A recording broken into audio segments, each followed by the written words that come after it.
नर्मदे हर नर्मदे हर नर्मदे हर।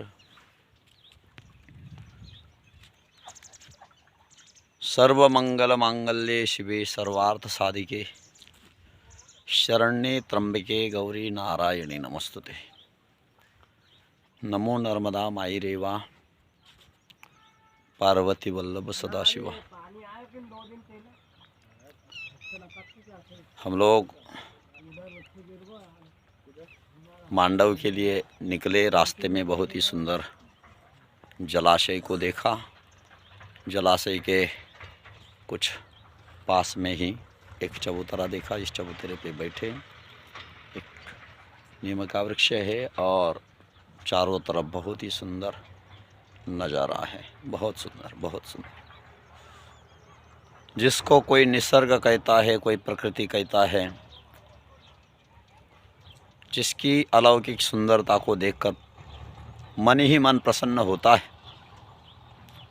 और उस प्रसन्नता से लगता है कि इसके भीतर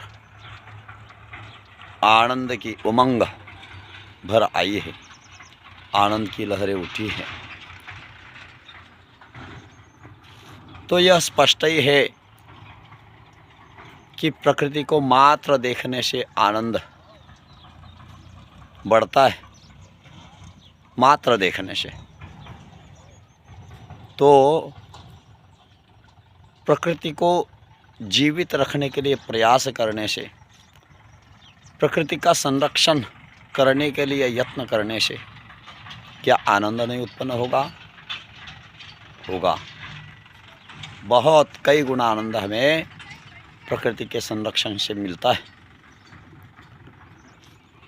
जल है तो हम जल कैसा सुरक्षित रहे, इस पर चिंतन करें।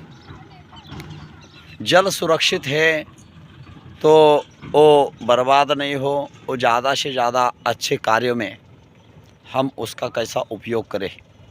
क्योंकि जल के रूप में हमारे पास क्या है? एक शक्ति है, ऊर्जा है। शक्ति है और ऊर्जा है। क्योंकि जल से हम देखते ही हैं बिजली बनाई जाती है।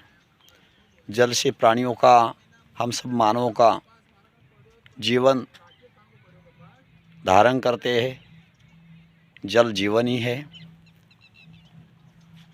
हमारे शरीर में जितनी कीमत प्राणों की है उतनी ही कीमत जल की है। जितनी कीमत प्राणों की है उतनी ही कीमत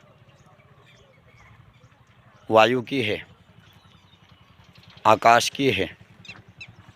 तो पृथ्वी, आप, तेज, वायु, आकाश, इन पंच तत्वों से बना हमारा यह शरीर और इन पंच तत्वों से बनी हुई सृष्टि, इन दोनों का बहुत ही अटूट नाता है। ये परस्पर एक दूसरे से भिन्न नहीं है। हमेशा निरंतर एक दूसरे के हितों का ध्यान रखते हुए एक दूसरे के कल्याण में निरंतर सहयोग करते रहते हैं। हम यदि वृक्ष लगाते हैं, उसको जल देते हैं, जल देने से वह वृक्ष बढ़ता है। बढ़ने से गर्मी के दिनों में वह वृक्ष हमें छाया देता है, वह वृक्ष हमें ऑक्सीजन देता है, वह वृक्ष हमें फल फूल आदि देता है। यहाँ तक कि कभी कोई व्याधि शरीर में उत्पन्न हो जाए तो वैद्य के द्वारा यदि बताया गया दवाई भी वृक्ष आदि से हमें प्राप्त होती है।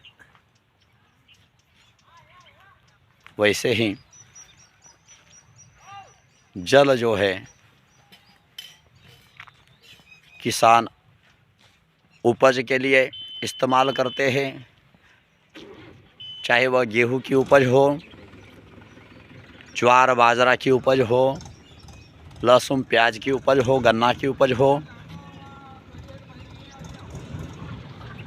यदि जल नहीं हो, जमीन कितनी ही कीमती हो, तो उसमें जल के अभाव में अन्न आदि उत्पन्न नहीं कोई कर सकता। तो वहाँ जल की असाधारणता, बहुमूल्यता प्रतीत होती है। तो हमें जल की, थल की, वृक्षों की, लता वल्लरी की, वन्य जीवों की रक्षा करनी चाहिए। यह सब ऊर्जा के रूप में हमें ईश्वर ने उपलब्ध कराए हैं और हमें ऊर्जा के रूप में ही अपने हित के लिए जितना ले सकते हो, जितने में हमारा काम बन सकता हो, उतना ही हम उसको उपयोग में लाएं तो निश्चित ही आज जो हमारा जीवन सुखरूप बना रहा है, कल के दिन भी हमारा जीवन सुखरूप रहेगा, हमारे लिए असुविधा नहीं होगी। तो इस प्रकार का चिंतन करते हुए हमें प्रकृति के संरक्षण पर, वृक्षों के संरक्षण पर, जल के संरक्षण पर ध्यान देना चाहिए। तो बस यही कुछ आशय है कि हम सब हमारे मंगल के लिए निरंतर यत्न करते रहे और हम सब का मंगल हो, कल्याण हो। नर्मदे हर, नर्मदे हर, नर्मदे हर।